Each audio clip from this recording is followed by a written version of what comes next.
I attribute my success to this. I never gave or took any excuse. I think one's feelings waste themselves in words. They ought all to be distilled into actions which bring results. Live life when you have it. Life is a splendid gift. There is nothing small about it. The very first requirement in a hospital is that it should do the sick no harm. How very little can be done under the spirit of fear. Everything that is done in the world is done by hope.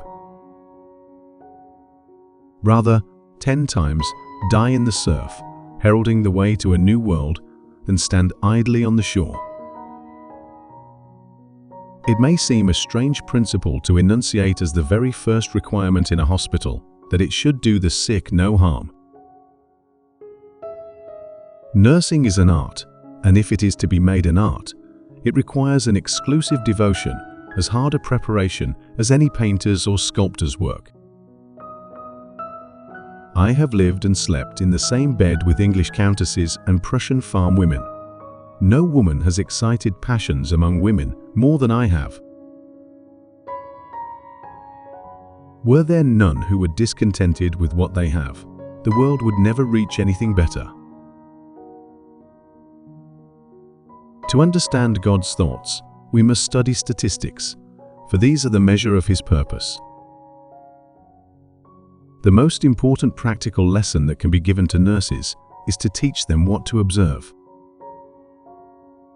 The progressive world is necessarily divided into two classes: those who take the best of what there is and enjoy it, and those who wish for something better and try to create it.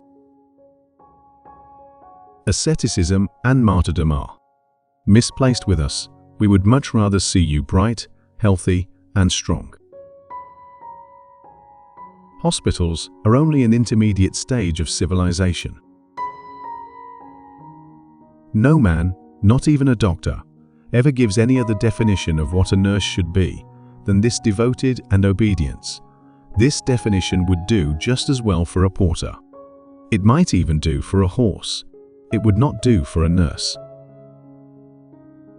Women have no sympathy, and my experience of women is almost as large as Europe.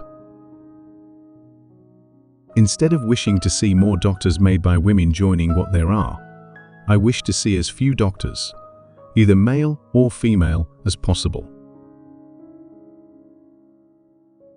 The martyr sacrifices themselves entirely in vain, or rather not in vain, for they make the selfish more selfish, the lazy more lazy, the narrow narrower. I do not say the poor in the condescending sense. I mean the real poor, and dirty, and suffering, and sick. It is for these I write. The world is put back by the death of everyone who has to sacrifice the development of his or her peculiar gifts to conventionality. It is the unqualified result of all my experience with the sick that second only to their need of fresh air is their need of light. A human being does not cease to exist at death. It is change, not destruction, which takes place. The greatest heroes are those who do their duty in the daily grind of domestic affairs, whilst the world whirls as a maddening dreidel. The first thought I can remember, and the last was nursing work, and in the middle, a long night of fever, delirium, and waking to life again. The important thing is not what they think of me, but what I think of them. Observation tells us the fact, reflection the meaning of the fact. Apprehension, uncertainty, waiting, expectation, fear of surprise, do a patient more harm than any exertion. Mankind must make heaven before we can go to heaven, as the phrase is, in this world as in any other. I have learned to know God. I have recast my social belief.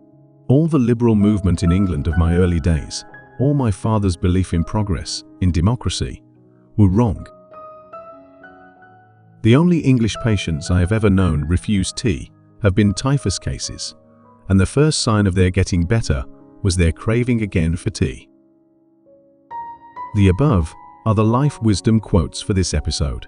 Which quote is your favorite? Please leave a comment to tell us.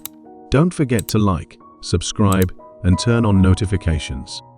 See you next time.